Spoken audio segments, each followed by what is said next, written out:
দেখো বন্ধুরা, আজ ডালের বড়ার তরকারি করব। এই দেখো, আমি মটর ডাল ভিজিয়ে রেখেছিলাম রাত্রেবেলা। এটা কাঁচা লঙ্কা, পাকা লঙ্কা আর তোমার হলুদ, লবণ দিয়ে একবারে পেস্ট করে নিয়েছি। আর এই আলুটা সেদ্ধ করে নিয়েছি, আর টমেটো কেটে নিয়েছি। এটা দিয়ে আলু বড়া করে ঝোল করব। কেমন করে করছি দেখাচ্ছি। দেখো হয়ে গেছে। এবারে ছোটো ছোটো করে গোল গোল করে বড়াগুলো করে নেবো। ছোটো ছোটো করে ছাকা তেলে বড়াগুলো পুরো ভেজে নেবো। তাহলে ঝোলে দিলে বড়াগুলো একদম রসগোল্লার মতন নরম তুলতুলে হবে। দেখো বড়াগুলো পুরো লাল লাল করে ভাজা হয়ে গেছে। এবার আমি এগুলো তুলে নিচ্ছি। এক এক করে আমি সব বড়াগুলো এমন করে ভেজে নেবো। বড়াগুলো সব ভাজা হয়ে গেছে, তারপর সুন্দর করে লাল লাল করে ভেজে নিয়েছি। এবার দেখো, ওই তেলে জিরে দিয়ে দিলাম,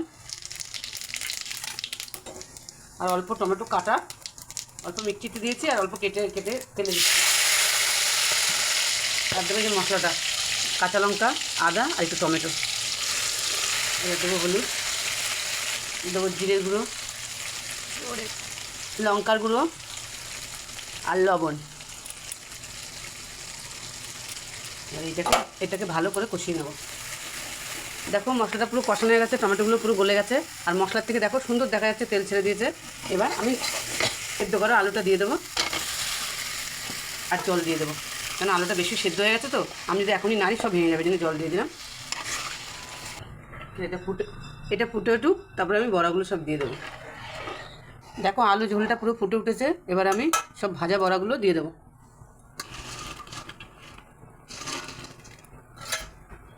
তা আঁচ কমানোর কোনো দরকারই নেই, এটা বাড়ানো আজই টকবক করে ফুটে উঠুক। আমি ঢাকা দিয়ে দিচ্ছি।